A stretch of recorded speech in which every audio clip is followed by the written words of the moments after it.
દેશમાં મોંઘવારી દિવસે ને દિવસે વધી રહી છે અને મોંઘવારીની સાથે ક્યાંક ને ક્યાંક લોકોની આવકમાં પણ થોડા ઘણા અંશે વધારો થઈ રહ્યો છે. જો વેપારી હોય તો તે પોતાની વસ્તુના ભાવ વધારે તો તેને નફામાં થોડો વધારો મળે છે અને નોકરિયાત લોકો હોય તેમને મોંઘવારી ભથ્થું કે પગારમાં વધારો થાય તો તેનાથી આર્થિક ફાયદો થાય છે. પણ એક આ દેશનો ખેડૂત જ છે જેની એવી વ્યથા છે જે ખૂબ કરુણ છે. દરેક જગ્યાએથી દરેક વસ્તુના ભાવમાં વધારો થાય છે જેથી ખેડૂતની જાવકમાં વધારો થાય છે, પણ તેની આવક જેમની તેમ જ રહે છે અને માથે પડ્યા પર પાટું લાગે છે. આ કારણ કે હવે જેના આધારે ખેતી કરવાની હોય એ ખાતરમાં પણ ગોલમાર જ થઈ રહી છે, બીજું કંઈ રહ્યું નથી. નમસ્કાર, BSN TV ન્યૂઝમાં હું છું આપની સાથે નિધિ ગઢવી.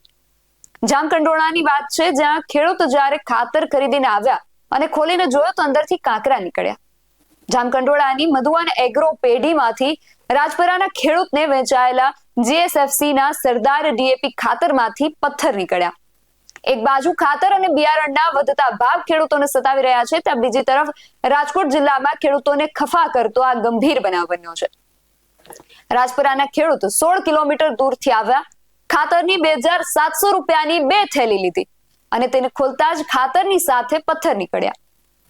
આ ખેડૂતે શું વ્યથા ઠાલવી, પહેલા એ સાંભળીએ. મારું નામ ભીખાભાઈ બેચરભાઈ વરસાણી, ગામ રાજપરા, તાલુકો જામકંડોળા, જિલ્લો રાજકોટ. મેં કાલે મધુવન એગ્રોમાં 2 થેલી DAP લેવા ગયો હતો. આજે હું એ થેલી મેં છોડ્યું તો એની અંદરથી આવા પાણકા નીકળ્યા. જોઈ લ્યો, આવા પાણકા નીકળ્યા.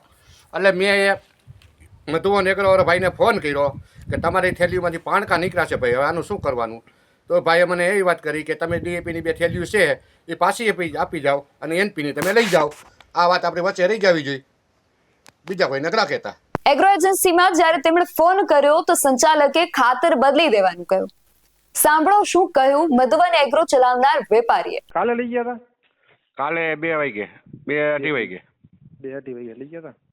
હું તમને એનો રસ્તો દઉં, તમારે જે કરવું એ કરો, મને વાંધો નથી કઈ. હા, GSFC માંથી લઈ લ્યો 2 થેલી. હે GSFC નો ડેપો લઈ લ્યો તમે. હા, કંપનીનો ડેપો છે આપણે, બરાબર?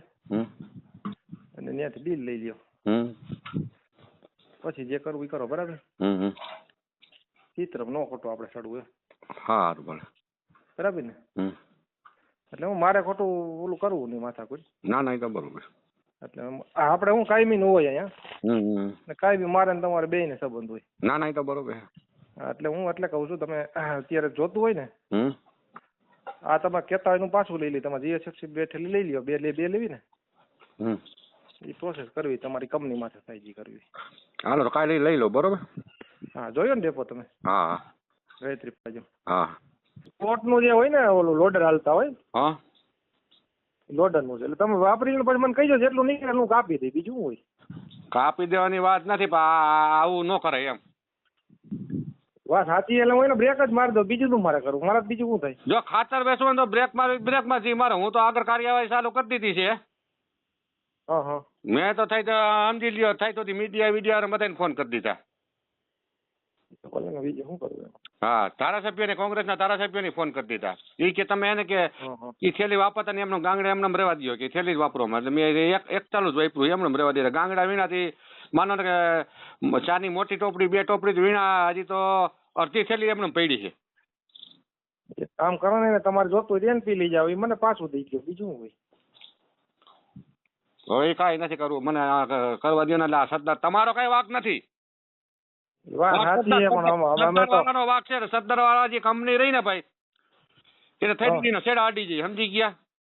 ઈ નહીં, ઈ વાત સાચી. આ બધું છે ને ભાઈ, વાયા મીડિયા બધું અડાડેલ જ છે. બધું ભાવનગર થી નીકળું તું ને, હા, એ અડાડેલ જ છે. તમે કેતા અહીંયા માલ ફેરવી દઉં, બીજું શું હોય? અમે ના ના ના, તમારે બીજું કઈ કરવું હોય તો સર નહીં, મારી વાત સાંભળો તમે. હા, તો તમને પહેલા ખાતરના ભાવમાં વધારો અને હવે બિચારા ખેડૂતો તેમને જે ખાતર પોસાય છે તે પણ લઈ શકે તેમ નથી રહ્યા.